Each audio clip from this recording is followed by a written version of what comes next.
Rayanza punya jadwal harian dari suster. Raffi Ahmad diminta bandingkan dengan pengasuh Rafathan. Presenter kondang Raffi Ahmad menanggapi soal jadwal keseharian putra keduanya, Rayanza Malik Ahmad. Diketahui, suster Rayanza, Rini Perdianti, sempat membuatkan jadwal kesibukan Rayanza setiap hari. Daftar tersebut diunggah oleh Rini melalui Instagram pribadinya pada Minggu 28 Agustus 2022. Beberapa saat setelah diunggah, jadwal kesibukan Rayanza viral di media sosial. Bahkan Raffi Ahmad pun ikut menanggapi jadwal yang telah ditulis oleh pengasuh Rayanza itu. Kepada Irfan Hakim, suami Nagita Slavina ini memperlihatkan jadwal tersebut. Ia dengan raut wajah semangat membacakan satu persatu kegiatan Rayanza kepada Irfan Hakim. Setelah mendengar jadwal yang dibacakan Raffi, Irfan lantas penasaran dengan sosok pengasuh Rayanza.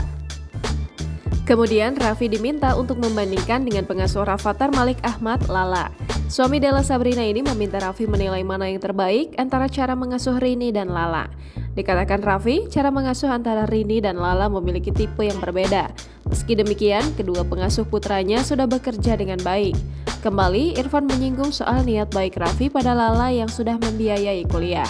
Ia pun menanyakan apa rencana baik Raffi untuk Rini nantinya. Sementara itu, Rini telah mengunggah jadwal keseharian Rayanza mulai dari pagi hingga malam.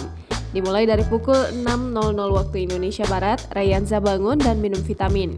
Kegiatan berikutnya yakni sarapan, main sambil belajar hingga mandi pagi. Barulah ketika pukul 8.00 waktu Indonesia Barat, bayi yang belum genap 1 tahun ini rutin berjemur dan berolahraga. Menariknya lagi, Rayanza juga memiliki jadwal rutin bermain bersama sang mama Nagita Slavina.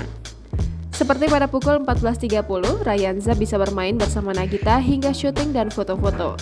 Jadwal tersebut berakhir pada pukul 20.00, Rayanza sudah harus kembali tidur untuk beristirahat. Jangan lupa subscribe, share, komen, dan like ya!